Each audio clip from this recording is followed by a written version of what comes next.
E aí, pessoal, tudo bem? Vamos começar hoje aqui a gravação de mais uma videoaula e para quem está fazendo o curso de instrumentação para o ensino de língua, eu aviso que essa aula ela é muito importante porque essa aula é a base teórica para vocês produzirem o último material didático que vocês vão produzir para o nosso curso, que é a produção de um protótipo, tá? Então eu peço a vocês que leiam o texto que está lá na sala, assistam esse vídeo até o final para vocês poderem entender como que é essa última atividade avaliativa que a gente vai fazer no curso. Bem, hoje eu vou explicar a teoria do o que é um protótipo, qual a função de um protótipo e vou dar alguns exemplos de protótipos prontos para vocês entenderem como que se prepara um protótipo, qual a função dele, como que o professor trabalha em sala de aula a partir da produção de um protótipo. Então é isso que a gente vai discutir aqui hoje. A aula se chama Protótipos na Educação Básica e ela está baseada no texto da professora Roxane Rojo, que está aí na plataforma para vocês lerem, né?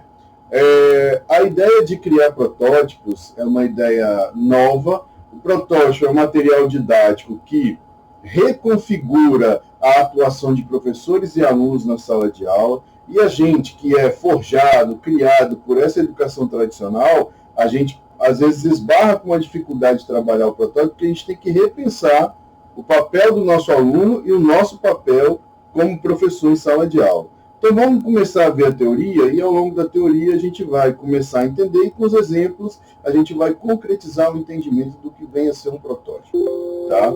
Então a gente começa a aula entendendo que o protótipo ele não surgiu do nada, ele não brotou, ele é um fruto de um estudo do grupo da professora Roxane Rojo, né, em que eles juntam vários conceitos e teorias para chegar na produção desse material didático que é inovador para o trabalho em sala de aula. Então, eles partem da teoria dos multiletramentos, que a gente vai aprofundar. Todos esses conceitos e teorias que vão estar aqui em tela, a gente vai debater um pouquinho nessa aula de hoje, né? Então, o protótipo é a junção da ideia do conceito de multiletramentos, do conceito de novos letramentos, do entendimento de aprendizagem curricular e aprendizagem interativa, do entendimento de currículo e webcurrículo, que foi a última aula que a gente assistiu, do entendimento do que vem a ser ODAs, né, que são objetos digitais de aprendizagem, e do conceito de sequência didática, engenharia didática, que foi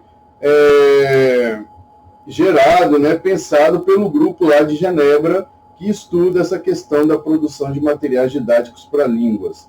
Então, juntando esses 6, quando você lê o artigo, você vai perceber como que ela vai construindo o conceito a partir da junção, da conexão, do diálogo entre essas teorias e conceitos que estão aí para vocês, essas 3 teorias e conceitos. Multiletramentos, novos letramentos, aprendizagem curricular e aprendizagem interativa, currículo e webcurrículo, ODAs e sequência didática e engenharia didática. Juntando toda essa teoria, essa é a base teórica para a gente produzir e pensar protótipos para a educação básica. E o protótipo, eu já vou avisando, não serve só para o ensino de língua. A gente pode produzir o protótipo para trabalhar qualquer área de conhecimento que você queira, tá? Então, iniciando nossa aula, vamos começar com o texto, né? Lá no texto, a professora Rojo diz assim, ó, um dos problemas da educação no mundo de hoje é o apego excessivo ao texto impresso. A escola tradicional, essa que a gente está inserido, que a gente estudou, que a gente acompanha estágio, que a gente está dando aula, ela tem esse apego ao impresso, a xerox, né, ao livro didático, né, a expressão de ideias não acontece hoje, mas só escrevendo alguma coisa. A vida hoje ela é muito mais multimídia, e nossos alunos, queira ou não queira, seja de classe alta, classe média, classe baixa, nós estamos envoltos a essas tecnologias, a gente convive, mesmo estando no centro, mesmo estando na margem, de alguma forma a gente vai conviver com essa multimídia, com essa hipermodalidade, multimodalidade, por aí vai. Então, a conclusão que ela chega é que não basta mais a escola enfatizar os letramentos da letra, né, ou do impresso, ou gêneros discursivos da tradição e do cânone. Isso já vem sendo feito desde que a escola é escola. todas as tecnologias utilizadas na escola, né, são para trabalhar nesse quesito do letramento da letra e do impresso, né, como eu já disse, as cópias, o quadro escrito, os cartazes que você bota na sala, o próprio livro didático, eles fazem parte desse universo, dessa cosmologia do letramento da letra.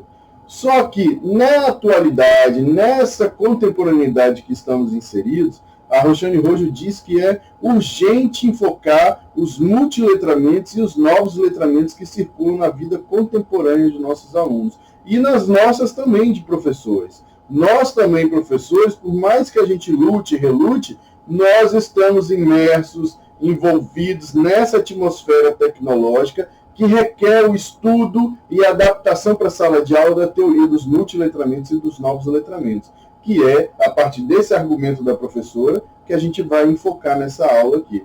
Então, a gente começa, mais uma vez, falando sobre multiletramentos. A gente já vem debatendo esse tema, né, pincelando ele em várias aulas. Na aula passada, a gente estudou o conceito mais uma vez, a gente viu quais são os movimentos didáticos que a pedagogia dos multiletramentos prega, né? Então, a gente já viu e vamos repetir aqui o que é o conceito de multiletramentos, que foi esse conceito fundado pelo grupo de Nova Londres, lá em 1996, quando eles debateram, né, vários pesquisadores, sobretudo de língua inglesa, eles debateram principalmente a partir da percepção que eles tiveram que, devido ao advento das tecnologias, as nossas formas de lidar com a leitura e a escrita, as nossas formas de ler e produzir textos estavam se modificando e continuam se modificando. E com isso não bastava mais pensar em letramento da letra, só em letramento. A gente precisa pensar em multiletramentos. Então, o que são multiletramentos?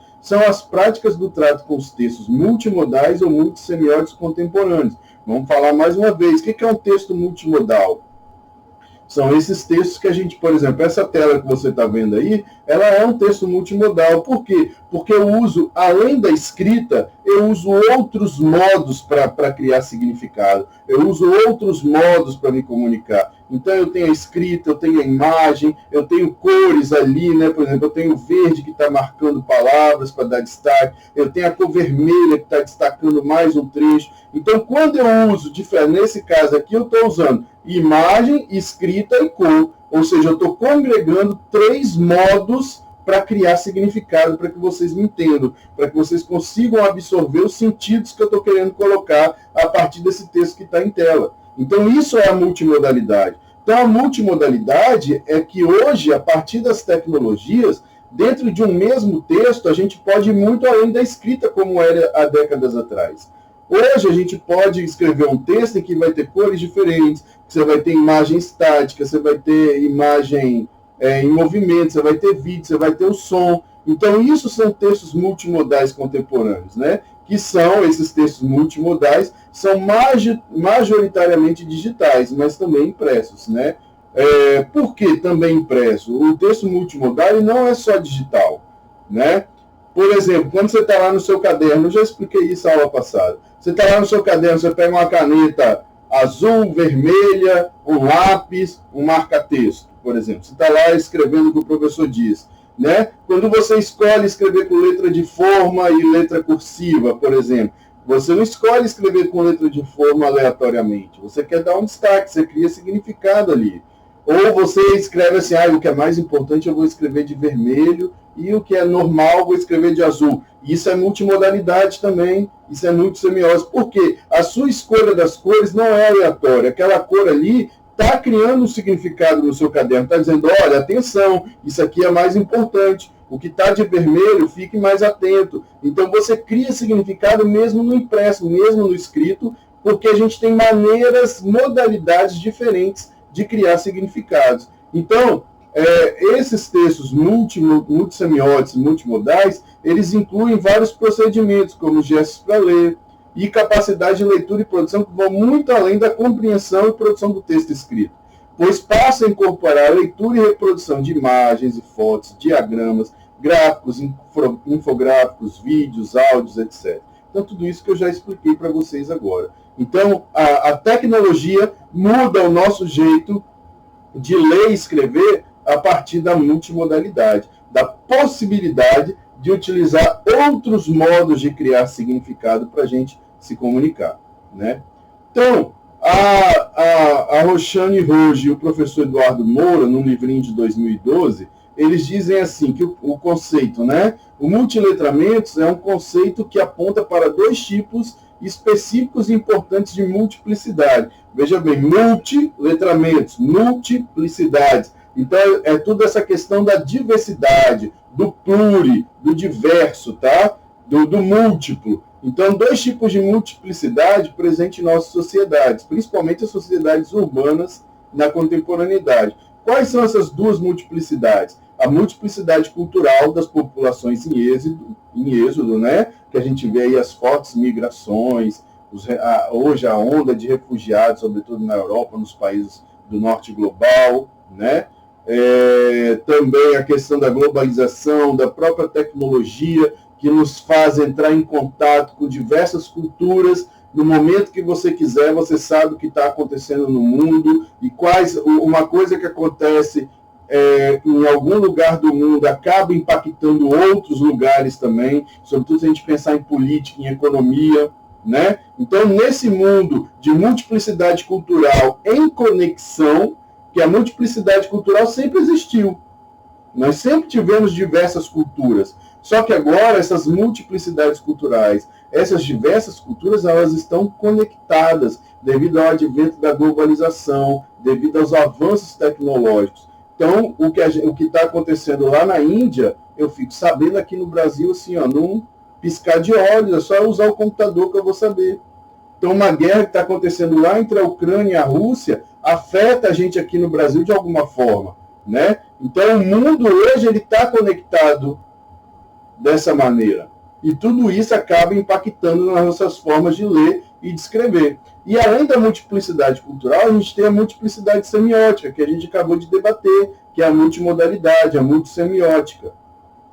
Multissemiose, né? De constituição do texto, por meio dos quais essa sociedade se informa e se comunica. Então, os multiletramentos, a teoria se apoia nessa base da multiculturalidade e da multimodalidade. São os dois conceitos chaves do conceito de multiletramentos, né? A multiculturalidade, a pluridiversidade cultural e a multissemiose, a multimodalidade, as nossas formas diferentes e diversas de produzir textos hoje em dia, principalmente com os avanços tecnológicos, tá certo? Então, essa é a ideia de multiletramentos. E aí nós temos também a teoria dos novos letramentos. Gente, deixa eu explicar uma coisa para vocês. Esses estudos do letramento, que são vários, eles não, vamos dizer assim, eles não se destroem, mas eles se conectam. Por exemplo, tem autores que dizem que os novos letramentos é parte dos multiletramentos. E eu, assim, do meu entendimento, se eu posso dizer, eu penso que os novos letramentos, a ideia, a concepção de novos letramentos, foi o start para as pessoas poderem pensar a ideia de multiletramentos. Por quê? O que é os novos letramentos?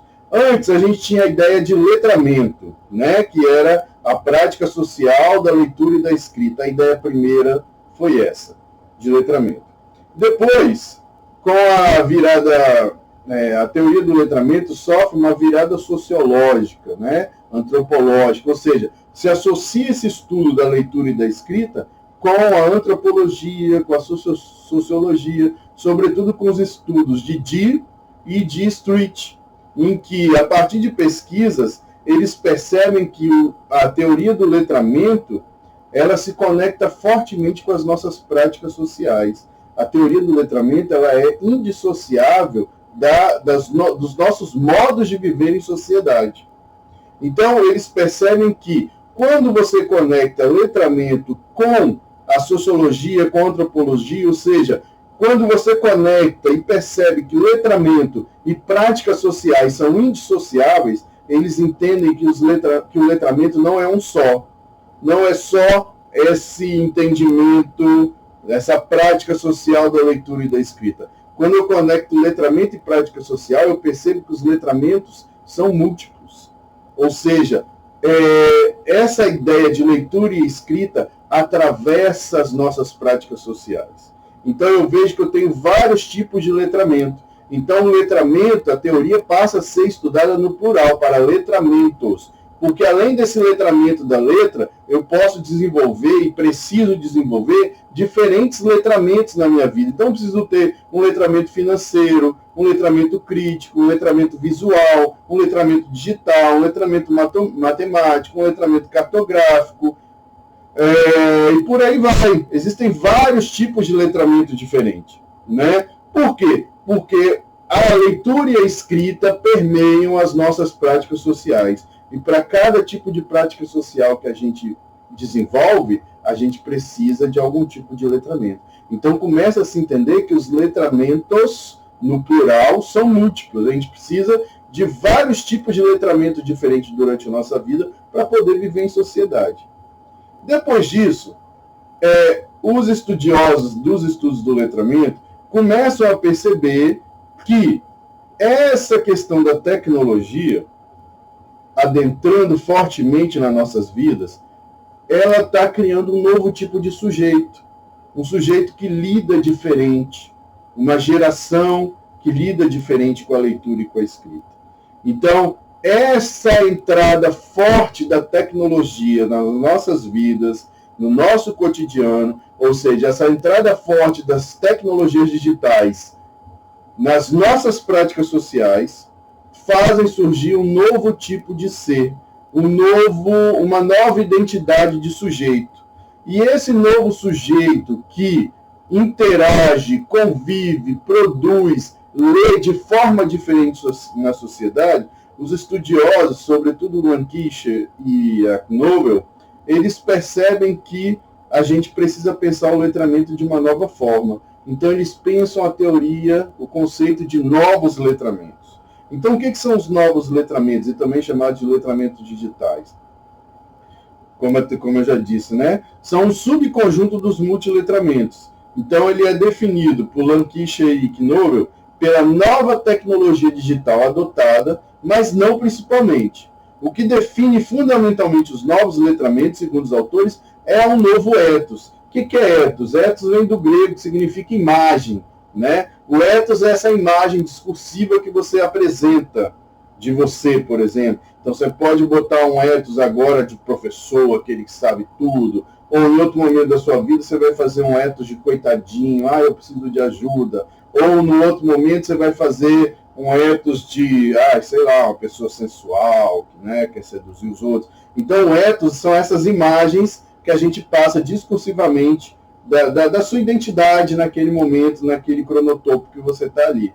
Então, esse novo ethos que esses estudiosos percebem é exatamente isso que eu já tinha comentado com vocês. Um novo tipo de sujeito que vive nessa sociedade da tecnologia digital. Isto é, uma nova maneira de ver e de ser no mundo contemporâneo. E esse novo ethos, esse novo ser, esse novo sujeito, vejam bem essas palavras que eu destaquei, que essas palavras que estão aí, elas são fundamentais no entendimento do que é o conceito de novos letramentos. Então, esse sujeito do novo ethos, esse novo cidadão, esse novo sujeito, ele é um cara que vai priorizar a interatividade, a colaboração nas suas ações e a redistribuição do conhecimento que ele tem. Então, ao invés de primar pela hierarquia, pela autoria da posse controlada e vigiada do conhecimento, eu quero distribuir, eu quero ressignificar o conhecimento que já existe, né? Então, e por diversas agências, como a escola, editoras, as universidades. Então, a gente passa a virar centros não só de construção de conhecimento, mas devido ao uso das tecnologias digitais, a centros de redistribuição de conhecimento também. Então, basicamente, o conceito de novos letramentos, a grosso modo, ele nasce dessa percepção desse novo indivíduo, desse novo ethos de ser, que é esse ser que está atravessado pelo uso das tecnologias digitais. E aí, no mesmo artigo que está ali, Lankischer e Knobel, eles traçam essa tabela do que seria esse novo ethos, esse camarada, esse cidadão que está aí atravessado pelo uso da digitalidade. Então, nessa tabela, eles colocam mentalidade 1, né? A gente e a mentalidade 2. A gente diz até que a mentalidade 2 é uma mentalidade de um sujeito pós-moderno, pós-industrial, ou seja, a cabeça da geração contemporânea, ela funciona diferente da cabeça de gerações. Isso a gente já sabe, né? Todo mundo sabe isso. Que a minha cabeça é diferente da cabeça que era o meu pai, a sua é diferente da cabeça, né? Nossos modos de agir são diferentes dos modos das gerações anteriores. E aí, o que a teoria vem dizer? Que com o uso das tecnologias, vejam bem, a aula toda eu vou falar de tecnologia. Todas essas teorias estão sendo conversadas aqui a partir da percepção dos avanços da tecnologia e como que a tecnologia não é aqui só a questão de facilita ou dificulta as nossas vidas, mas o estudo dessas teorias é para perceber como a tecnologia transformou as nossas vidas. E não só as nossas vidas como indivíduos, mas as nossas vidas como sociedade, a ponto de mudar a mentalidade dos sujeitos e criar esse novo ethos, esse novo cidadão.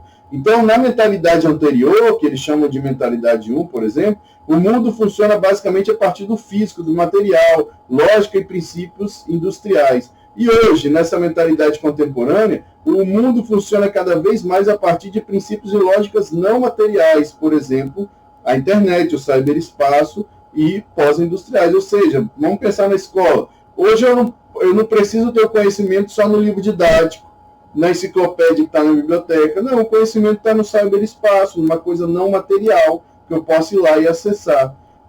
Na mentalidade 1, o mundo é centrado, né? Tudo se busca um centro, é universal, né? É objetivo.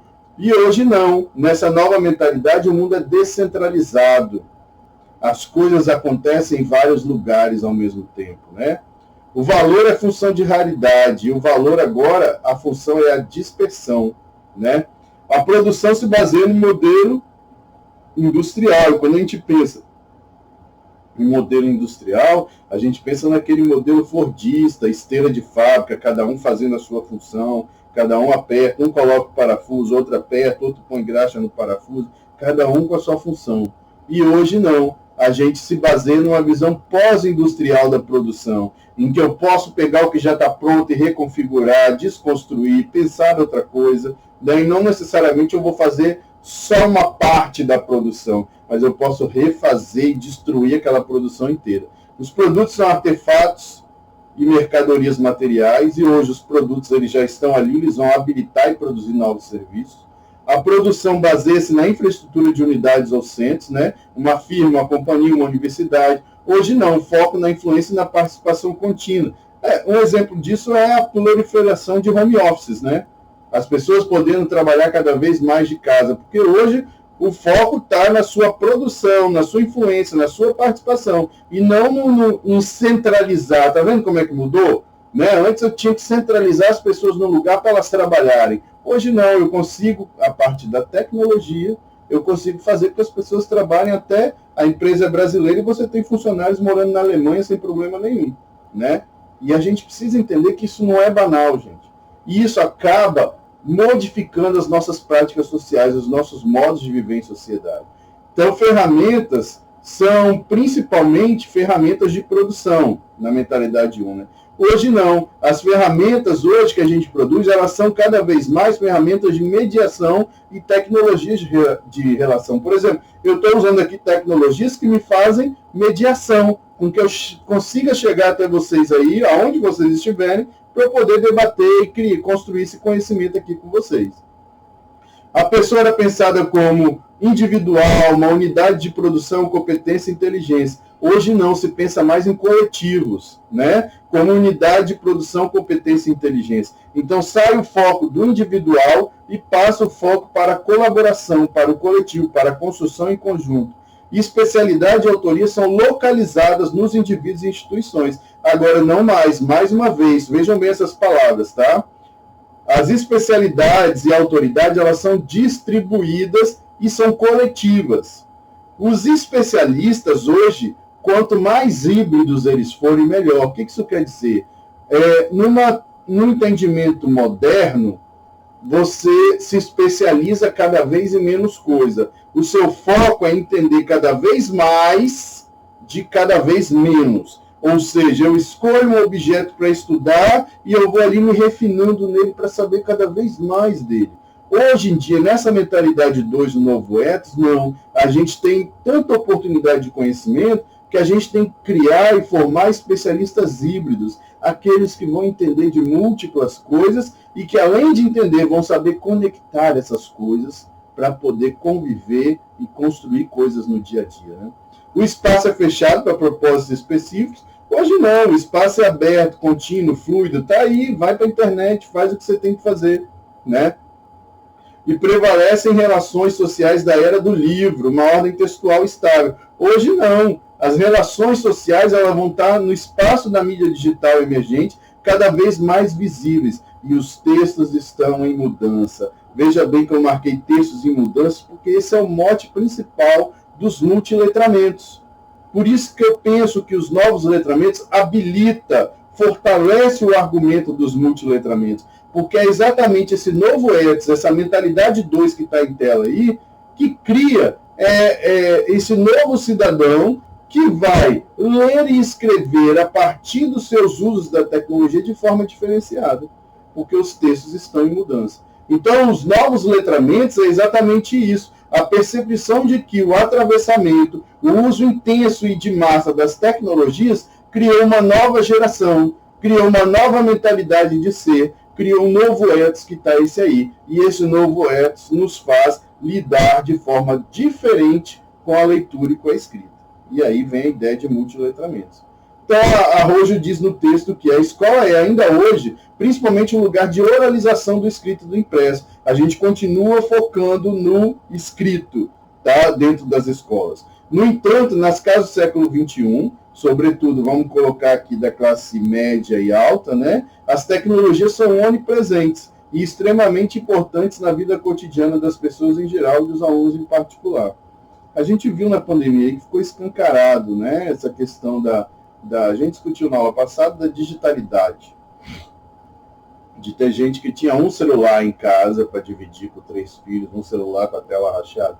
Então, a gente também dizer que a tecnologia está em todos os lares, né? Generalizar nunca é bom, mas a tecnologia está bem presente na nossa vida, sim, e a gente na escola a gente não pode ignorar mais isso. Porque por mais que o aluno pobrinho hoje, que está lá na casa dele, só tem um celular, hoje ele não está convivendo com tecnologia, mas daqui a uns anos, a partir do seu desenvolvimento social, ele vai cada vez mais ter mais contatos com tecnologia. E a escola precisa preparar esse aluno para ter essa vivência, para ter essas experiências depois, tá? E aí, a Roxane Rojo continua usando as teorias para explicar o conceito, a criação do conceito de protótipo. E ela usa uma ideia do Chartier, que é a quarta revolução da escrita. O que o Chartier defende com a quarta revolução da escrita? Ele diz que o leitor não é mais reverente ao texto, ou seja, o leitor não é aquele que obedece, que segue o texto à risca, né? Concentrado e disciplinado naquele texto. Hoje o leitor, ele é disperso, ele é plano, ele é um navegador errante. A partir do hipertexto, eu estou aqui nessa tela, eu clico, eu vou para outro, e aquele assunto não me interessa, eu dou outro clique, já vou para outro lugar, vou para a rede social, estou lá, aparece uma propaganda, eu vou lá ver a propaganda. Então a nossa leitura já não é mais aquela leitura linear, página por página, que eu preciso seguir uma sequência. Não, e isso cria um novo tipo de leitor, é esse leitor disperso. E o disperso aí eu entendo que não é um leitor desatento, mas é um leitor que não está ali concentrado, focado naquele único texto. Ele sabe que ele tem inúmeras possibilidades de leitura agora. Essa quarta revolução da escrita também pensa que o leitor não é mais o receptor, o destinatário sem possibilidade de resposta. Hoje, com a internet, eu posso ler o que está lá, eu posso comentar, curtir, redistribuir, remixar, né? Eu posso tacar hate em alguém, eu posso fazer textão, eu posso criar um movimento na internet. Então, hoje, é igual, vamos pensar o jornal impresso. Você pegava a notícia lá, você acha, nossa, que absurdo isso aqui. Mas você está com o jornal impresso, você não podia fazer nada. Hoje, com o jornal na internet, você lê a notícia e fala, nossa, que absurdo. Automaticamente você tem lá um espaço no site do jornal que você pode comentar. E você faz os seus comentários, por mais absurdos que eles possam ser, você está ali fazendo seu comentário. Ou seja, você tem a possibilidade de não só ler, mas de interagir a partir daquela leitura, ter uma ação a partir dessa leitura que você está fazendo. Então, isso é uma mudança muito, muito forte no jeito de ler e escrever, né? Pensa nas suas redes sociais, quando você vê lá a foto de alguém, você pode curtir, pode compartilhar, você pode ir lá escrever embaixo, nossa, que linda, fala, tá gorda, hein? Então, a gente abre, a tecnologia abre essas possibilidades para a gente, né? E com isso, as fronteiras entre leitura e autoria acabam se esfumaçando. Porque antes você tinha um autor fixo do texto, o produtor do texto, e a pessoa que só ia lá ler. Hoje a gente tem uma outra figura de leitor e de autor que vão se misturar. O que a Roge chama de lautor, que é esse cara que ao mesmo tempo que ele está lendo, ele pode produzir conteúdo. Ao mesmo tempo que ele está lendo, ele pode ser autor de um outro conteúdo. Ou o Bruno chama de produzuário. É esse leitor que ao mesmo tempo produz. Ou seja, hoje nós não somos somente leitores passivos. Aqui vocês estão assistindo essa videoaula, mas aí no YouTube tem lá o lugarzinho que você pode comentar a aula, como eu já recebi vários comentários, positivos e negativos sobre as aulas. Hoje você não só consome, você participa, você produz também. E isso causa impacto na nossa forma de ler e escrever. E aí uma última teoria que ela usa é a ideia do Lenk, né, que é os paradigmas de aprendizagem. O Lenk diz que existem dois paradigmas de aprendizagem. O paradigma da aprendizagem curricular e o paradigma da aprendizagem interativa. Qual que é a diferença? O paradigma curricular, ele é o paradigma dominante nas instituições e nas escolas, e também é um paradigma do capitalismo industrial e da produção em massa, ou seja, é um paradigma de aprendizagem neoliberal, que pensa que todos os indivíduos são iguais, que vão aprender igual, que tem que aprender as mesmas coisas do mesmo jeito. Desculpa. E no paradigma de aprendizagem curricular, alguém vai decidir o que você precisa aprender. Então, vamos pensar no currículo prescrito, né, que a gente discutiu a aula passada. Tem tudo a ver. É aquele currículo que já vem pronto, já vem determinado, o que o professor vai ensinar em cada série, em cada conteúdo, em cada trimestre. Então, a aprendizagem curricular é essa, baseada no que os outros decidem que você precisa aprender.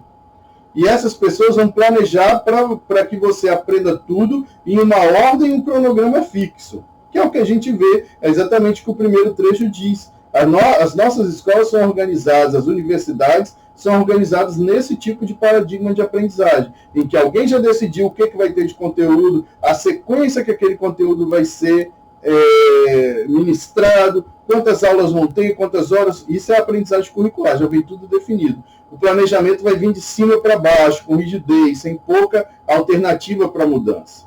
E em contraposição a isso, existe o paradigma da aprendizagem interativa, que tem tudo a ver com a ideia de protótipo, que se conecta fortemente com os novos letramentos e os multiletramentos. O que seria essa aprendizagem interativa?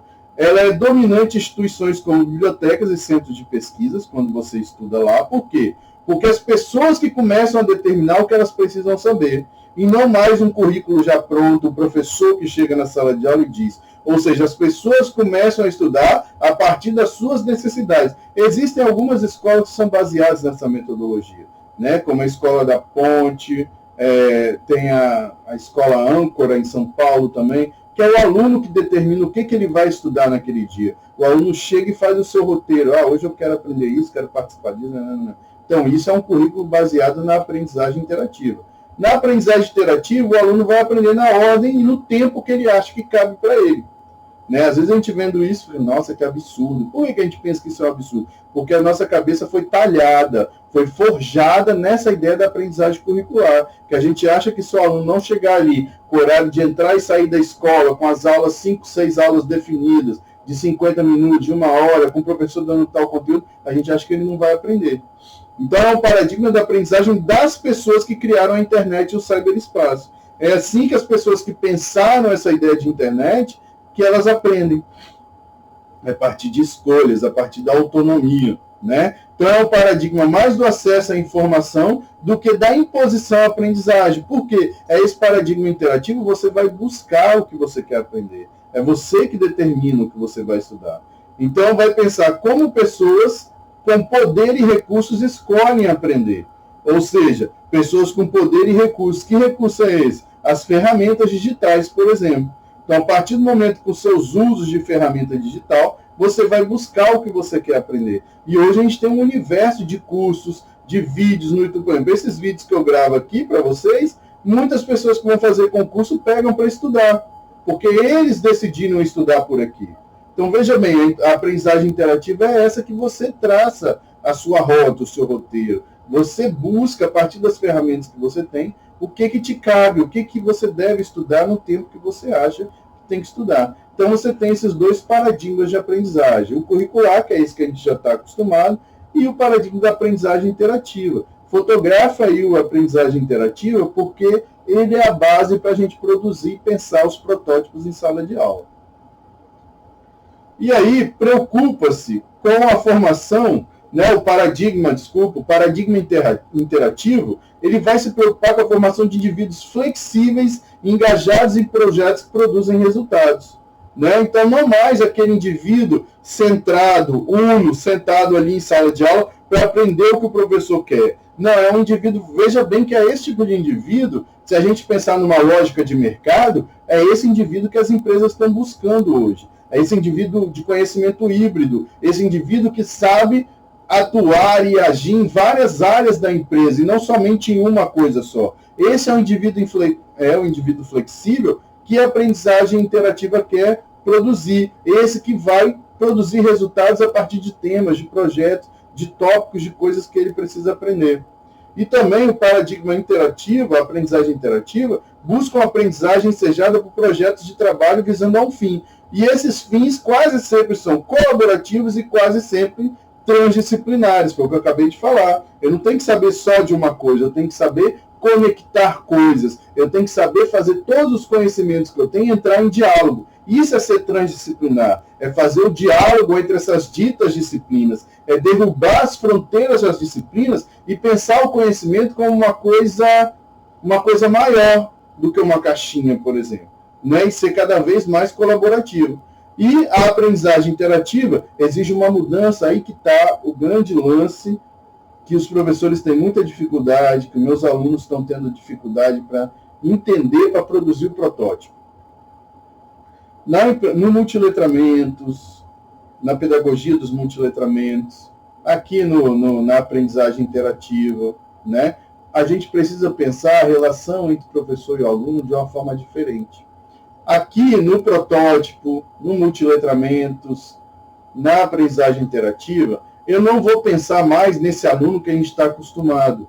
Aquele aluno que chega às 7 da manhã na escola, tem que ficar sentado a manhã toda, só levanta para ir no recreio, para ir ao banheiro, beber água. Não, aqui eu vou pensar um aluno que ele é o produsuário. Ele é o cara que vai estar em ação dentro da sala de aula, e não só passivamente recebendo conteúdo. Quando eu penso um aluno que vai estar em ação na sala de aula, que vai estar produzindo, eu modifico a relação do professor com o aluno. Porque se eu tenho esse aluno produtor, colaborativo, que está ali produzindo em sala de aula, o professor não precisa ser mais aquele autoritário, que só ele tem o conhecimento, que só ele ensina. E o professor passa a atuar em colaboração, em parceria com o aluno. Né? Eu tenho no meu livro, no meu doutorado, eu defendi a ideia que eu chamo de hierarquia negociada. O que é a hierarquia negociada? É o jeito que eu penso que tem que ser a relação professor e aluno em sala de aula dentro dessa perspectiva de ensino. Eu chamo de hierarquia ainda porque, apesar de eu pensar que professor e aluno têm que trabalhar em coautoria, a instituição, o cargo professor, ainda garante alguma autoridade para a figura do professor. Ele é aquele que vai organizar a sala, que vai determinar o que vai acontecer naquele momento. Então, o professor, a gente querendo ou não, ele ainda vai ter alguma autoridade sobre o aluno. Por isso eu mantenho a ideia de hierarquia. Só que eu digo que essa hierarquia tem que ser negociada em colaboração. Ou seja, os papéis de professor e aluno, em vez de estarem distantes, eles vão cada vez mais se aproximar. E o professor vai ter esse papel de organizador das atividades em sala de aula. E não aquele que fica ditando o que vai fazer, que fala ali 40 minutos e passa um exercício de 10 minutos para os alunos reproduzirem o que ele ensinou. Não. Dentro dessa perspectiva dos multiletramentos, do protótipo, da aprendizagem interativa, o professor ele é um colaborador com o aluno, vamos dizer assim, ele é um ser um pouco mais experiente pelas leituras que ele tem em sala de aula, mas ele vai atuar em colaboração, em coautoria. Só é aquela história do professor mediador, que ele vai ficar, pense bem, ó, o protótipo é um material que você vai produzir para os alunos fazerem em grupo em sala de aula. Então você vai botar outros protótipos para os alunos fazerem, vai estar cada um num grupo lá, com os Chromebooks, com os tablets, com os celulares trabalhando, e o professor vai ficar circulando na sala, conversando com os alunos, tirando dúvida, pensando junto com eles como achar a melhor solução, o que está sendo proposto. Então a gente precisa romper, para a gente pensar, trabalhar na perspectiva dos multiletramentos, do protótipo, a gente precisa romper com essa ideia do professor tradicional, aquele que fala o tempo inteiro, que é o sabichão, e que o aluno está ali só para, professor, me ensine o seu douto conhecimento. Não, não é mais isso. Então, essa ideia do protótipo, aprendizagem interativa, exige uma mudança das relações entre professor e aluno, que deixam de ser da transmissão e passam a ser da colaboração, designando ao professor um papel de mediador de aprendizagens. E essas aprendizagens são autônomas e colaborativas, porque os alunos vão aprender por si só e entre eles ali em colaboração. E para isso se exige uma nova pedagogia, que é o que a gente já comentou, que é a pedagogia dos multiletramentos, que é uma pedagogia por design, que eu vou explorar com vocês no próximo slide, né? A pedagogia do design é essa em que os estudantes precisam se apropriar dos designers digitais disponíveis, ou seja, do que já tem pronto na internet, o aluno se apropria disso. Isso é, preciso, é claro, ter conhecimento prático e competência técnica para ser um usuário funcional atuando nesse mundo do ciberespaço. É preciso também ensinar o aluno a ser um leitor, um analista crítico desses designs disponíveis, esses textos, infográficos, vídeos de diversos tipos, esquemas, imagens estáticas, games, ou seja, vejam bem, o design é tudo que está disponível na internet para a gente poder transformar, ressignificar, né? Então, busca conhecer e analisar os designs criticamente para a partir deles chegar ao redesign, isto é, a uma produção que se apropria do disponível conhecido para criar sentidos transformados e transformadores. Então, pensando em pedagogia dos multiletramentos, na aula passada a gente já viu os 4 movimentos didáticos que a pedagogia dos multiletramentos prega. Hoje a gente vê mais um tópico da pedagogia dos multiletramentos, que é a pedagogia por design. Vamos entender o que é isso. Então, eu fiz um desenho aqui. Ó. O que é o trabalho com design a partir da pedagogia dos multiletramentos? O que é o design? São os objetos digitais disponíveis na web. Ou seja, tudo que está disponível na internet, que você pode utilizar para ler, para escrever, seja para criar conhecimento, para debater, para o que for. Tudo que está disponível na internet a gente chama de design. Então, um vídeo do YouTube que você pega, uma reportagem lá da Folha de São Paulo que você pegou, um meme que você pegou no Facebook, um videozinho que você pegou no TikTok, tudo que já está pronto para ser usado, que está disponível na internet, eu chamo de design. O nosso trabalho na escola, dentro da perspectiva dos multiletramentos, é preparar o aluno para ter essa atitude de designer. O que é a atitude de design? Preparar o aluno. É para ele ter competência funcional e crítica, ou seja, para ele ter expertises e conhecimentos para transformar, reconfigurar, ressignificar esses objetos digitais. Ou seja, o designer é a nossa ação colaborativa, autônoma, crítica, com esses designs que estão disponíveis. Ou seja, eu pego o que está disponível na internet e eu, com a minha atitude de redesign, eu vou transformar aquilo ali, eu vou ressignificar. E aí entra uma característica forte dos multiletramentos, que é a remixagem. O que é a remixagem? É você pegar um objeto que já está pronto e dar uma nova roupagem para ele, transformar aquela coisa, dar um novo significado. E quando eu pego o design que já está disponível na internet, atuo na perspectiva do design, eu automaticamente estou fazendo um redesign. O que é o redesign? É um objeto digital transformado e volta a ser disponibilizado. Por exemplo, eu já citei essa história para vocês, mas para dar esse exemplo é bem bacana. Eu fiz uma pesquisa de TCC com uma aluna do 8º período de letras do presencial, e ela foi para uma escola da prefeitura, uma escola municipal, em que a proposta dela era os alunos criarem clipes a partir de temas sociais. Então, os alunos escolheram fazer clipes de racismo, feminicídio, violência doméstica, corrupção, desmatamento. Então, eles escolheram e cada grupo ia fazer o seu clipe. Para fazer esse clipe, eles tinham que pegar designs, coisas que estavam disponíveis na internet. Então, vou usar o exemplo do videozinho do racismo que os meninos fizeram. Então, eles foram lá, pegaram o videozinho do Daniel Alves, quando jogaram banana para ele no campo, pegaram o videozinho da torcedora do Grêmio que chamou o goleiro de macaco, pegaram o videozinho um trecho do filme O Paió, né, que os dois personagens estão debatendo, um branco e um negro, pegaram propaganda sobre racismo, pegaram rap, tudo isso que eu estou falando que eles pegaram, a gente chama de design. Por quê? Porque já está disponível, já está disponibilizado lá na internet. Eles pegaram propagandas, pegaram a música do Gabriel Pensador, que chama Racismo é Burrice, tudo isso é design. Com a atitude deles de designers, eles remixaram. O que é isso, remixar? Eles cortaram, colaram, colocaram a música por cima e foram criando o clipe deles.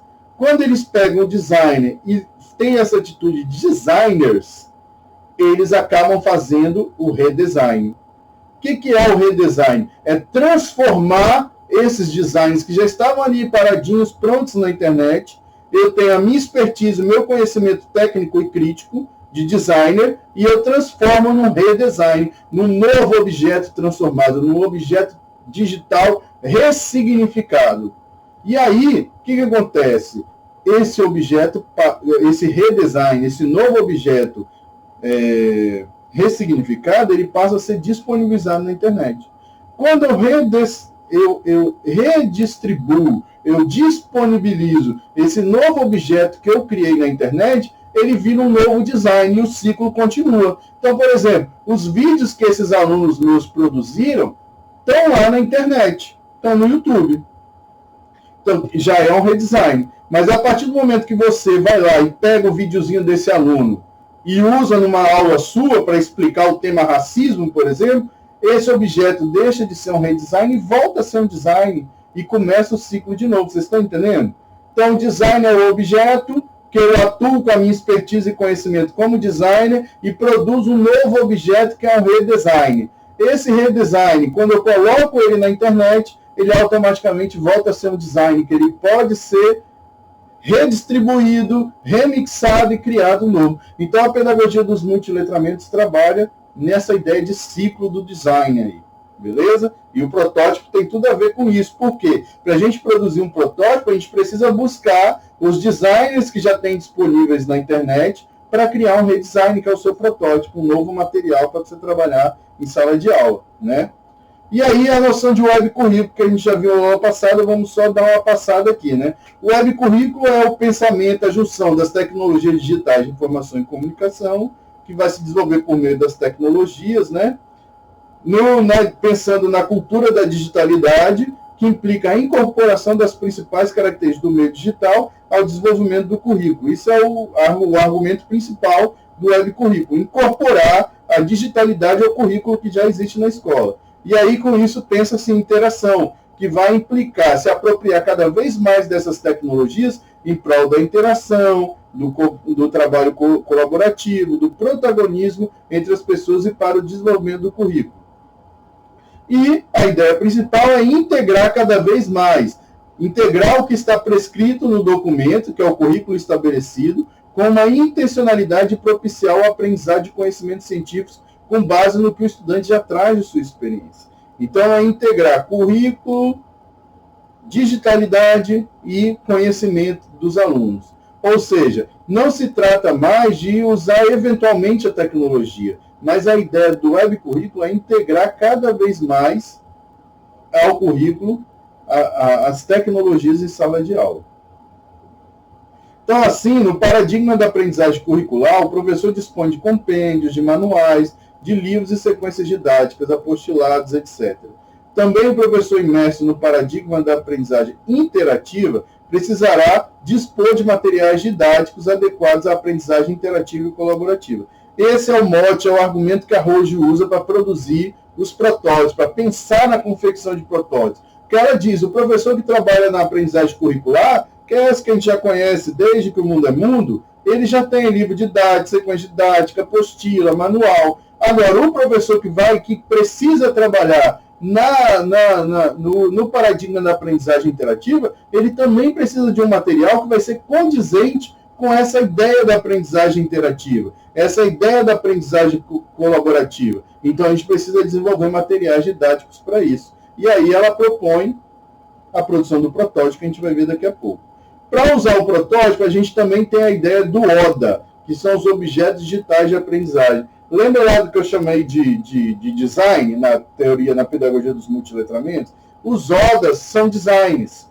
Então, segundo Araújo, o ODA é um recurso digital reutilizável que se presta a servir como ferramenta de ensino em diversos contextos educacionais. Ou seja, o ODA é o que está aí na internet, ou seja, dentro de um certo limite, qualquer objeto que circula na internet pode ser incluído como parte integrante de uma proposta de ensino, transformando-se assim em ODA. Então você pode pegar lá um continho que já está na internet, um vídeo do YouTube, uma propaganda, você conectando isso ao processo de ensino-aprendizagem, você querendo ensinar alguma coisa para os seus alunos a partir desse objeto que está na internet, você transformou aquele objeto num ODA, num objeto digital de aprendizagem. Então, resumindo, ODA é tudo que circula na web, que você pinça, que você pesca, que você faz. Outra palavra importante para essa teoria, que você faz a curadoria e você conecta esse objeto com a sua proposta de ensino. Então, você transformou esse objeto em um elemento de ensino-aprendizagem, ele se transforma num ODA, né? Então, o ODA, justamente, suas características de granularidade e reusabilidade integram, mas não constituem o plano de ensino do professor, né? No caso dos materiais didáticos destinados ao ensino-aprendizagem de língua, os ODAs poderiam ser equiparados a textos e a imagens, né, que já vem no livro didático. Então, a gente trabalhar essa perspectiva mais tecnológica, o ODA, né, o videozinho, a imagem em movimento, ela substitui aquela imagem estática do livro didático, aqueles textos, né, que se intercalam no discurso autoral do livro didático, desempenhando o papel de objetos de estudo. E, para usar um ODA, esse discurso autoral do livro impresso será distribuído por um discurso professoral. Isso que está em rosa aí é uma característica importantíssima do protótipo. O que é esse discurso professoral que a gente precisa usar no protótipo? É aquele discurso em que o professor não está ali preocupado em ensinar o aluno, mas ele está preocupado em orientar o aluno a realizar aquela atividade. Então, o discurso que a gente usa no protótipo é um discurso que vai orientando o aluno. É como você vai escrever no seu protótipo, e nos que eu vou mostrar para vocês, como se você estivesse conversando com o aluno para ele produzir o protótipo dele. Para ele, ele produzir as atividades que você propôs no protótipo. Tá? Então, em todo caso, embora digital, o ODA continua no lugar de um exemplar de objeto de ensino. E não sendo alterada a perspectiva didática da prática do ensino docente, digital ou não, ele vai continuar servindo ao paradigma da aprendizagem curricular. É a atuação do professor que vai transformar esse objeto, que pode ser ali estático, parado para a aprendizagem curricular, num modo de aprendizagem interativa, né? Não será, ele não, por si só, ele não é capaz de instaurar novos multiletramentos com uma pedagogia por design. O que faz é a apreciação de valor e o discurso docente autoral, né? O que faz esse ODA se transformar num objeto interativo é a sua atuação como professor. Então, é preciso que seja aberto o espaço no próprio material didático para o discurso do professor e dos alunos em colaboração, para que o material possa servir ao paradigma de aprendizagem interativa. E é aí que Rojo diz que entra a ideia de protótipo. Então, o que são os protótipos didáticos que essa pesquisadora propõe? Né? Os protótipos eles vão prezar pela interatividade, ou seja, é um material navegável e interativo. O protótipo pode ser feito a partir de um documento em PDF, por exemplo, em que você vai ter lá vários links, em que os alunos vão lendo o que você preparou e clicando nesses links. Então, é um material hipertextual. Protótipo, você clica, tem que ter link. Para ser protótipo, tem que ser um material linkável, ou seja, tem que ser um material navegável, em que o aluno vai clicar e vai levar ele para outra página da internet, por exemplo. Tá? Isso é a primeira característica fundamental do protótipo. O seu protótipo tem que ter links que os alunos vão acessar para ir para outros espaços da internet, ou seja, para eles navegarem na internet. Outra característica do protótipo é a autoria com discurso autoral, professoral. Como eu disse, eu vou mostrar nos exemplos. No protótipo é diferente do livro didático, que fica dando comandos ali o tempo inteiro. Não, o protótipo é um discurso professoral, e é aquele professor que eu disse para vocês, o professor que atua em colaboração com o aluno, e não aquele que fica dando ordem para o aluno. Então, o discurso que você vai utilizar no seu protótipo é uma conversa com o aluno, é orientando o aluno, tá? Explicando, colocando tutoriais para ele entender aonde você quer chegar com ele. É um material que preza pela autonomia, e a partir desse discurso professoral, você vai conduzir os alunos a um trabalho digital aberto, investigativo e colaborativo, que vai ser não ensinado pelo professor, mas mediado. Essa é a função do professor quando você usa o protótipo em sala de aula. Sua função é mediar o trabalho dos grupos e não ficar ali com o protótipo no quadro. Aqui, o que eu vou fazer nessa parte aqui? Não, não é isso. Eu entendo que trabalhar com protótipos é você dividir a turma em trio, em grupos de 4, entrega o mesmo protótipo para todo mundo, e esses grupos, autonomamente, eles vão trabalhando o protótipo deles. Então, pode ser um grupo que vai estar na página 5 do protótipo, pode ter um grupo que vai estar na página 3, isso não tem problema nenhum. Eles vão, de acordo com o tempo do grupo, desenvolvendo as atividades que você está propondo, porque é um material aberto, investigativo e colaborativo. Ele é investigativo exatamente porque ele é navegável, que eu vou levar o aluno a outros sites para estudar melhor aquele tema que eu estou propondo. E é um material que preza pela agência, ou seja, abra a esse professor possibilidade de escolhas de acervos alternativos ao acervo principal da proposta didática. Trabalhar com protótipo não quer dizer que a gente vai parar de usar o livro didático. Não, a gente vai associar o uso de protótipos ao trabalho que a gente já faz com o livro didático. Essa que é a ideia. Essa que é a ideia, né? Você produzir protótipos para você associar ao trabalho que você já faz em sala de aula e aprofundar o estudo de determinados temas. Então, essa é a ideia, as características do protótipo que eu vou mostrar para vocês daqui a pouco. Aqui eu fiz uma listinha, e eu quero que vocês fotografem, dê um print dessa tela, que na hora que vocês forem produzir o protótipo de vocês, eu preciso que vocês levem em consideração esses tópicos aí, que eu coloquei, né?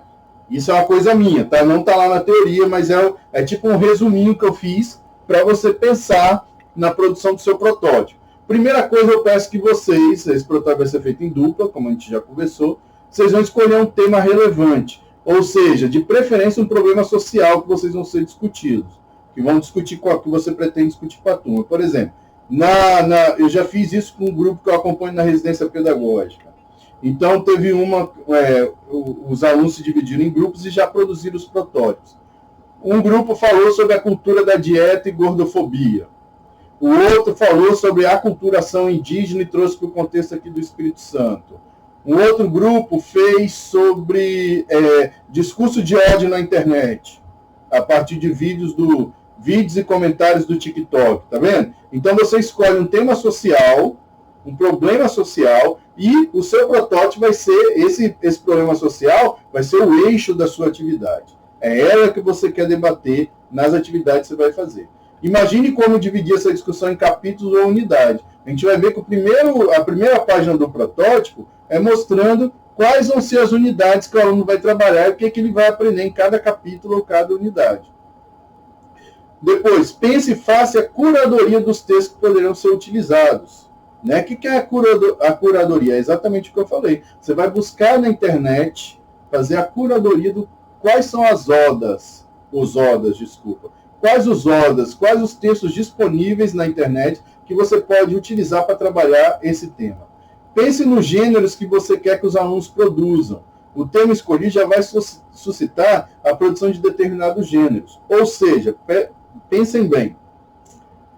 No protótipo, todo texto que você coloca ali, ele não é só para ser lido, ele tem que ser trabalhado com os alunos. O que isso quer dizer? Você tem que colocou o videozinho lá do YouTube, colocou a propaganda, colocou o meme, colocou o vídeo do TikTok, você tem que fazer uma atividade sobre aquele vídeo.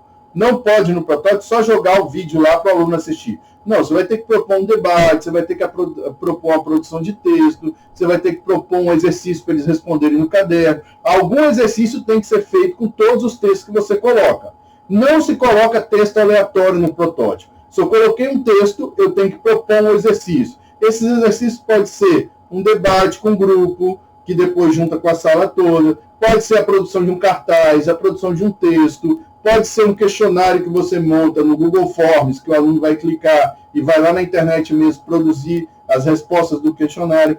Vejam bem esse conselho. Todo texto que você colocar no seu protótipo tem que ter uma atividade para ser feita. Tá? E essa atividade pode ser a produção de um texto. Deve ser a produção de um texto também, além de debates e responder perguntas. Use um discurso que leve os alunos a entenderem com autonomia o que é para fazer. E isso é o que a gente vem falando no discurso professoral. Vou mostrar nos exemplos. Você tem que ir conversando com o aluno para ele sozinho entender o que é para fazer. No protótipo, quanto menos o aluno precisar chamar o professor para perguntar, melhor tá feito esse protótipo. Quanto mais o aluno consegue atuar com autonomia naquele protótipo, melhor o professor produziu aquele protótipo, porque ele é feito para isso mesmo. Você vai encaminhando, orientando o aluno com a sua escrita de professor. Então, dê preferência sempre para atividades colaborativas, como debates para os alunos fazerem em grupos. Então, pense o seu protótipo para os alunos fazerem em trio, em quartetos. É assim que eles vão trabalhar em sala de aula. Veja que a gente está trabalhando nessa perspectiva que prega os multiletramentos, a aprendizagem interativa do aluno em colaboração.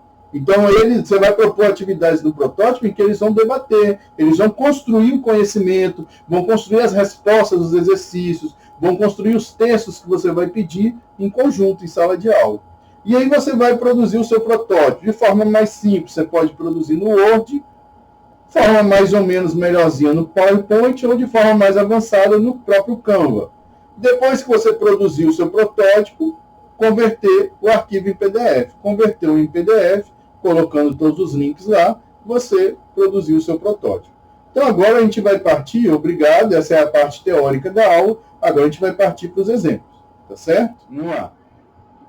Então, gente, aqui nessa aula eu vou mostrar para vocês rapidamente 2 exemplos de protótipos. Um primeiro protótipo é esse aqui, que é um protótipo, vamos dizer, foi o inicial, né?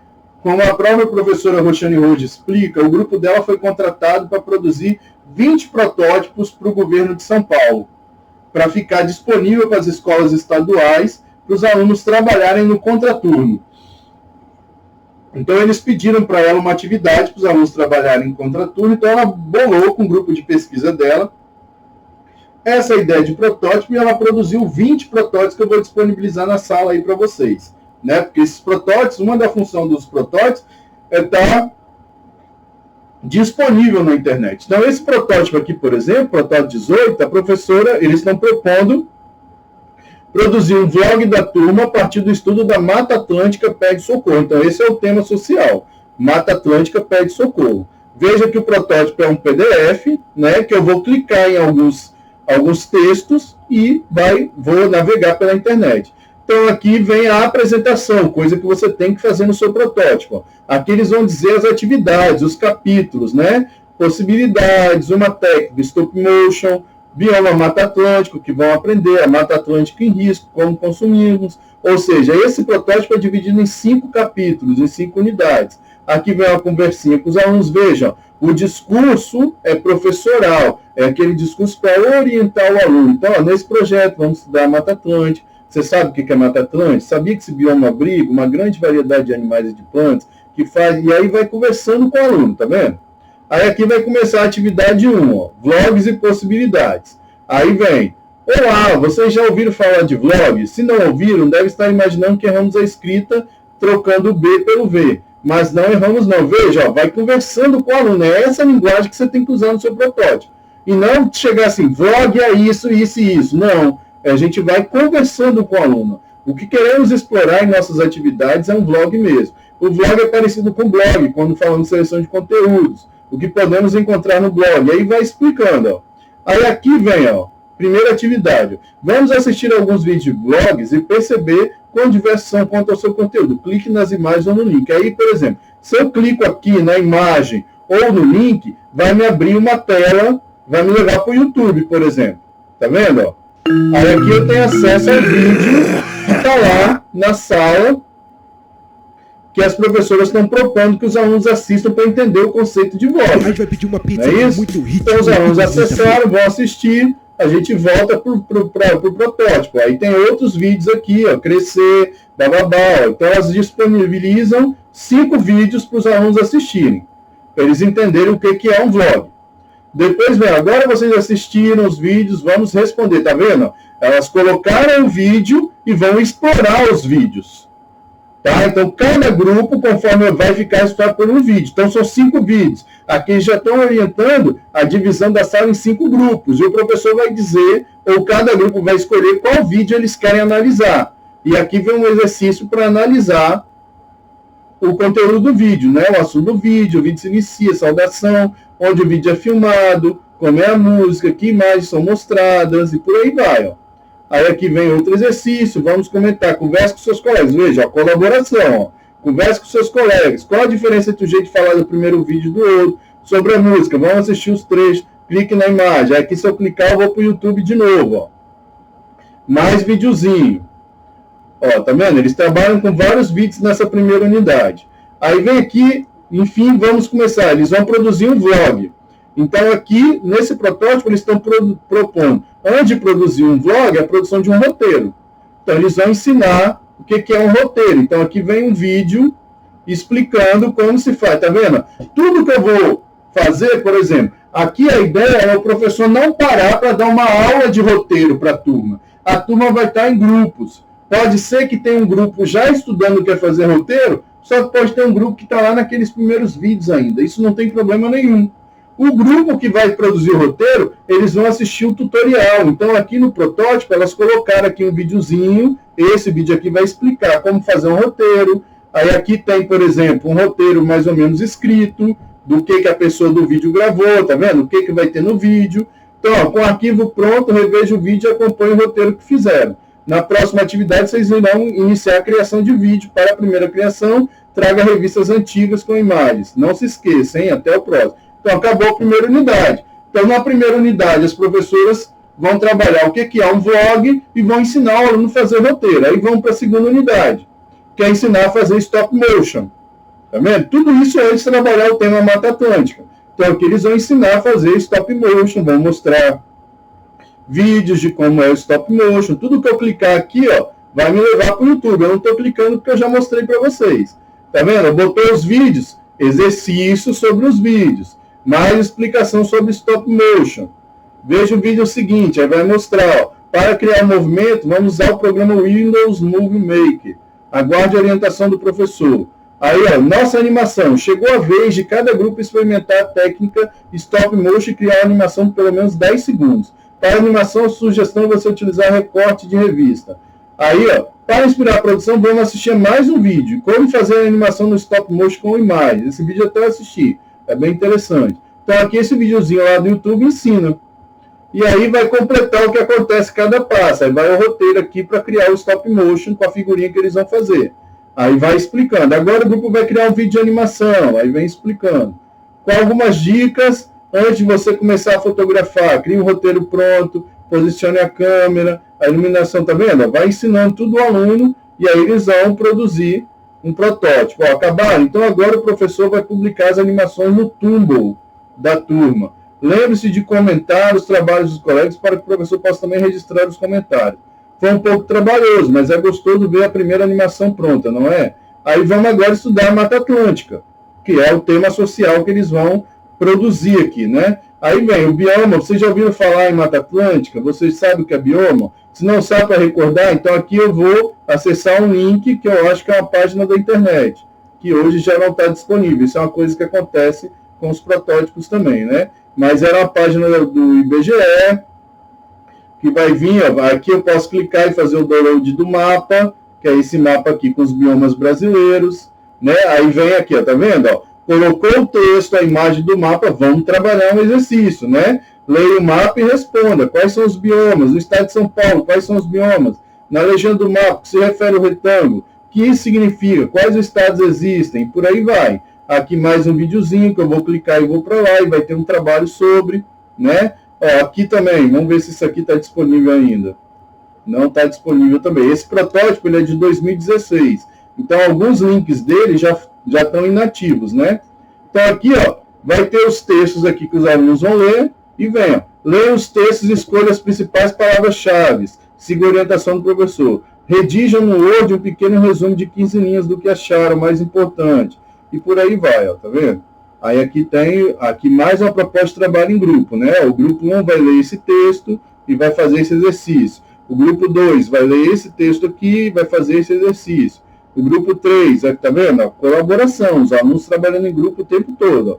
Vai ler esse texto e responder. E depois vai juntar tudo, né, o que eles criaram, com as palavras-chave, vão jogar no Google. Ó. Aí aqui pede para usar o Google e por aí vai. Tá vendo? Isso aqui é um exemplo de protótipo, exercícios e links sobre Mata Atlântica e com a criação. Isso é um exemplo. Vou mostrar para vocês aqui um exemplo mais moderno de protótipo que foi criado pelo grupo do professor Clássio Busen, lá da Universidade Federal de Pernambuco. Aqui ele propôs para os alunos dele da graduação e da pós-graduação para produzirem protótipos.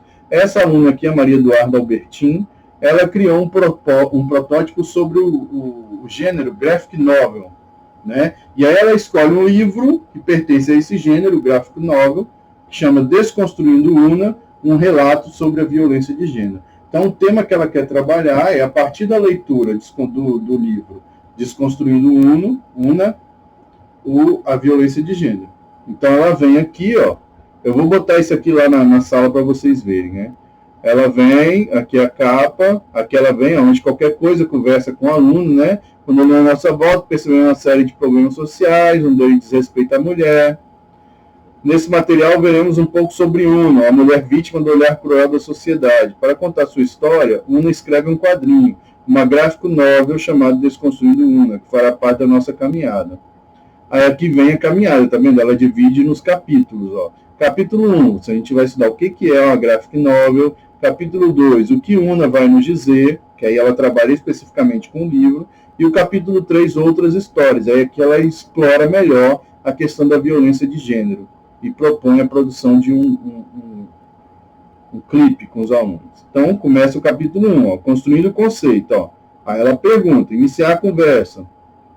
Você já viu o termo gráfico novel? Se sim, que contexto? Você consegue um modo de pensar o que significa? Então, converse com a professora com os colegas. Então, aqui é uma conversa inicial sobre o conceito, né? Aí aqui ela pega, ó, essas imagens aqui são 3 livros que são graphic novels. Igual Mouse, Persepolis, né, que é uma história em quadrinho. O graphic novel, pelo que eu entendi, é uma história em quadrinho que ela está pronta para ser trabalhada, transformada em filmes. E essa Persepolis, por exemplo, é um filme que ganhou Oscar e tudo. É a história de uma menina iraniana. Então aqui ela coloca 3 histórias que são exemplos e pede, ó, diz aqui, ó, clique na imagem para ter acesso à resenha dessas obras. Então se eu clicar aqui no Persepolis, eu vou para um site que tem a resenha da história da Persepolis, tá vendo? Ó? Então os alunos vão ler aqui, vão ler tudo, ó, leu a resenha.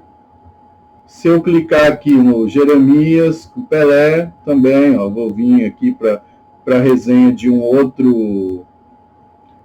outra graphic novel, que é essa Pelé, ó, vai ter a mesma coisa, né? Geralmente é um livro de capa dura, né? Que ela fala aqui, né? Então o aluno vai ler a resenha de Pelé. Aí volta para a atividade aqui ó, você já conhece alguma dessas obras, já leu alguma? Depois de ler suas histórias, o que você acha que tem em comum? Discuta com o colega e anote sua resposta, veja bem. Então aqui ela faz uma atividade de discussão, que eles vão conversar, anotar a resposta e depois debater com a turma inteira. Então, como podemos observar por meio das resenhas, as obras que vimos acima são definidas como graphic novels, está explicando o gênero. E uma das características que ela tem em comum é a temática, geralmente relacionada a alguma questão social. Antes de prosseguirmos, a partir do que lemos anteriormente, de que modo você acha que a graphic novel, as histórias são narradas? De que linguagem se utiliza? Perdão. Você sabia que todas as obras que vimos são publicadas em formato de livro, com capa dura. Ela fala aqui, ó. Aí vem aqui, ela tem essa graphic novel aqui, que é o Louco Fuga, que ela disponibiliza para o aluno fazer o download. Então eu clico aqui, eu vou fazer o download desse livro, ela vai me levar para o download. Você vem aqui, pede permissão, ela vai te dar o acesso, você baixa o livro, e aí vai, nesse momento, lê em dupla Louco Fuga, de Rogério Coelho. A obra é de pequena extensão. E ao lê-la, clicando na imagem ao lado, tem em mente os seguintes questionamentos. Quais temáticas essa graphic novel aborda? Como a história é narrada? Como se dá a relação do texto verbal com as imagens? Então aqui ela pede a leitura do gênero e propõe um exercício em dupla, tá vendo? Veja bem, são links que eu tenho que clicar, seu protótipo tem que ter link que vai te levar para uma outra cena, para um outro espaço, né? Um outro site que o aluno vai ter acesso ao conteúdo, vai estudar aquele conteúdo, volta para o protótipo e faz um exercício. É sempre esse movimento. Agora, fala, após a leitura da gráfica novel, responda agora individualmente as seguintes questões. Aí, quando você clica aqui, ó, vai te levar para um formulário do Google, que ela produziu sobre o texto. Então, os alunos vão ler lá o texto Louco, Fuga, e vão responder essas perguntinhas que ela coloca aqui. Isso no próprio tablet, celular, computador, onde o aluno estiver. Então, eu clico lá e vou ter acesso a um formulário que a própria professora produziu para que os alunos interpretem, ó, qual a temática, a partir de que elementos você constatou isso. Aí tem uma imagem do livro aqui.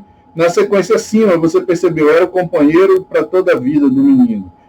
Qual a importância dos desenhos tem na narrativa? Então, agora justifica a sua resposta. Como você vê o papel das cores? Tá vendo? Aqui ela está trabalhando a questão do gênero. Então, voltamos aqui para o protótipo, né? A partir de que aí aqui tem as mesmas perguntas, ó. Olá de novo, cara estudante. O que está achando desse percurso? Podemos ver, então, que a gráfica novel se utiliza em linguagem verbo-visual.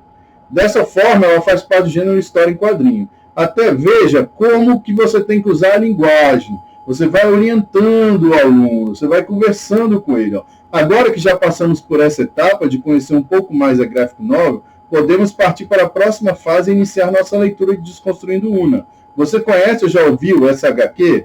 Né? Ou dica, se você estiver lendo material pelo celular e a letra for muito pequena, dê um zoom na tela, tá vendo? Aqui ela conversando com o aluno. Aqui ela traz, primeiro, antes do livro, ela traz uma resenhazinha de uma leitora falando sobre o livro. O aluno vai clicar aqui e vai lá para o YouTube para assistir essa menina falando sobre, tá vendo? O impacto da violência sexual, em que ela fala exatamente sobre o livro Desconstruindo Una, que é o alvo do que a aluna quer trabalhar com os alunos. Então, os alunos vão aqui para o YouTube, assistem o vídeo, volta para o protótipo. Aí vai, o que Una tem a nos dizer? Atenção, estudante, antes de iniciarmos a leitura de Desconstruindo, você precisa seguir alguns passos. Então, ela diz, ó, clique e baixe o livro no seu celular, você poderá utilizá-lo. Então, só aperte o botão download. Baixa o app, tá vendo? Tem que orientar o aluno para ele fazer as coisas, para não ter que te perguntar. Por último, clique aqui e acesse o tutorial de como adicionar Graphic Novel. Então, eu clico aqui e vai me levar para um tutorial, ó. Tá vendo aqui, ó? Ela criou. Você clica aqui e você vai ter acesso ao tutorial de como você baixar o livrinho Desconstruindo Una aí no seu celular ou no seu tablet. Aí agora, o protótipo dela vem para trabalhar exatamente as características e a interpretação desse livro. Por exemplo, ela começa aqui com a interpretação da capa. Então, ela observe a capa e reflita sobre as questões. Depois de ver o vídeo resenha, de que forma você acha que a capa se relaciona com a narrativa? Que elementos indicam essa interpretação? Como você observa especificamente o uso das cores nessa capa? Né? Então, os alunos vão fazer. Vamos ler juntos. Agora ela vai pegar a página dos livros, que ela achou importante e interessante, e propõe a interpretação dessas páginas. Então, tem aqui essa página, e ela fala, essa imagem está presente bem no início da narrativa. Pelo que foi lido até aqui, de que modo essa página apresenta o personagem? Quais elementos visuais relacionam a fala dela?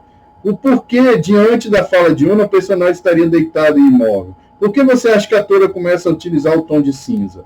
E aí vai, ó, aqui ela pega outra página, bota, em seguida reflitam, discutem e respondam junto algumas questões. Clique aqui para ser direcionado. Então eu clico aqui, eu vou para outro formulário do Google, dessa página que ela fala 24 e 25, e aí ela produz questões para os alunos interpretarem né? E aqui o aluno pode fazer individual, ou pode estar ali em grupo discutindo, e um vem aqui e registra a resposta que o grupo pensou, né? Isso tem que ser feito dessa forma, sempre em grupo. Mas aqui essa menina, ela cria essa opção dos formulários, que eu achei muito interessante, dos formulários que direcionam o aluno para responder as perguntas que ela quer.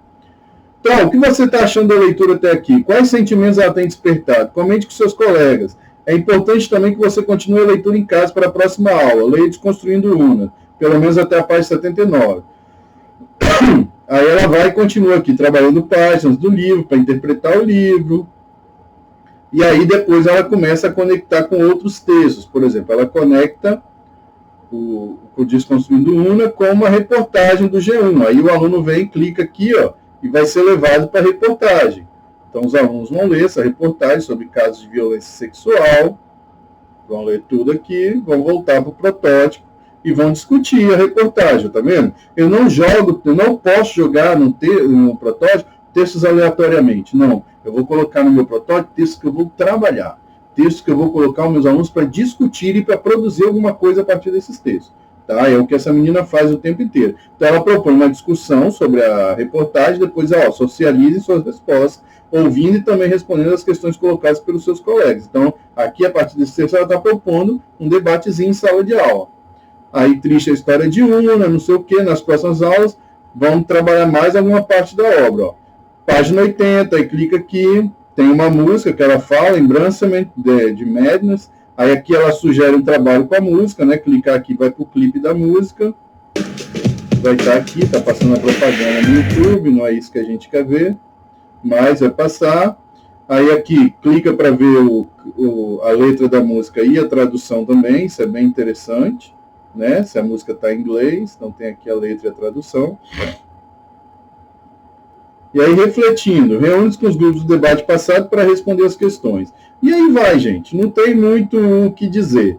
O protótipo é exatamente isso, você escolher textos, igual ela fez, ela escolheu, não necessariamente eu tenho que escolher um livro para trabalhar, mas eu tenho que escolher um tema social, e a partir desse tema eu faço a curadoria na internet, de textos que se relacionam, e aí eu vou trabalhar com esses textos com os alunos. Né? Eu coloco só o link aqui, o aluno vai clicar, vai lá para aquele material, vai ler, vai discutir em grupo, né? Veja bem que não é só colocar o link, é o aluno usar aquele link, navegar na internet, volta para o protótipo, em grupo vai discutir, vai produzir alguma coisa. Só para mostrar melhor aqui, ó, essa aluna depois, ela vai falar aqui de violência de gênero, ó, traz um comentário de um blog, continua aqui, tudo ela está trabalhando, ó, objetificação da mulher, um gráfico, tudo aqui eu vou clicar e eu vou, tá vendo? Um exercício. Aí aqui, ela vai propor, vai fazer uma proposta. Ó. Após ver o vídeo, a turma e a docente se organizarão com o objetivo de reproduzi-lo para a escola. Então, ela quer que os alunos distribuam esse conhecimento com a escola. Desde agora, falem com a direção, com a gestão, a fim de que selecione um dia que todas as turmas poderão ir ao auditório ou qualquer espaço para assistir o vídeo. Em seguida, a turma responsável, que já terá lido Desconstruindo Una, conduzirá uma discussão sobre a mulher, sobre o papel na sociedade e a violência de gênero. Então, aqui ela está propondo que essa turma crie como se fosse um seminário na escola para debater a violência de gênero e o papel da mulher, em que essa turma que leu o livro vai conduzir o debate. Veja bem, a colaboração, o protagonismo, a autonomia do aluno sendo representada na atividade que a menina propôs. Aí aqui vem a divisão de grupos e as tarefas, né? E aí, finalizando a história de Una, ela faz as últimas interpretações, e aqui ela vai pensar o diálogo de Una com outras histórias. Então, ela traz aqui o conto de Aya, e vai sugerir assistir a minissérie, né, a série da Netflix que se baseou nesse livro, que é Handmaid's Tale, não sei direito, é isso aqui, ó. Então, ela clica aqui se eu clicar, vai para o clipe, para o trailer da série, né? Que os alunos vão assistir, fala da questão da Mulher Maravilha, e vão assistir, né, o filme, que ela vivia numa sociedade só de mulheres, como que era o papel das mulheres nessa sociedade, que é diferente da sociedade que a gente vive hoje, e por aí vai. Então aqui, aqui por exemplo, ela pede para ler o quadrinho da Mulher Maravilha, que também é uma graphic novel, tá vendo? O Espírito da Verdade, então você tem o link que você baixa, o capítulo inteiro aqui, ó, em que os alunos vão poder ler. Tá vendo? É uma das histórias da Mulher Maravilha. Tá lá o link para o aluno acessar. Aí volta para o protótipo, ó. Vai refletir, ó. Alguma semelhança entre o filme e o quadrinho? Na história em quadrinho, qual a prática principal problemática enfrentada pela heroína? Como os desenhos, tá vendo? Todo texto que eu coloco no protótipo, eu tenho que fazer uma atividade. Eu não posso só jogar texto por jogar. O aluno clica no link, vai para o texto, lê, volta para o protótipo, vai ter uma atividade que ele vai debater, vai produzir, sempre tem que ter, tá? E aí ela faz mais uma proposta. Depois da reflexão que fizemos, é hora de produzir. Façam um quadrinho com o tema Mulher Maravilha. Então, o que ela propõe, por aí vai. Então, isso aqui é um exemplo. Tem mais um filme que ela assiste aqui, que são essas negras que vão trabalhar na NASA, fazendo cálculo. E por aí vai. Esse protótipo vai estar disponível para vocês verem, para produzir o de vocês. Tá certo? Então, gente, sobre protótipo, é isso, a teoria e o exemplo. Eu vou gravar mais um videozinho só específico sobre o exemplo, de mais um exemplo, e vou botar na sala para vocês, tá certo? Então, qualquer dúvida, procure a gente, procure o seu tutor. Muito obrigado por assistir essa videoaula e até o nosso próximo encontro. Tchau, tchau.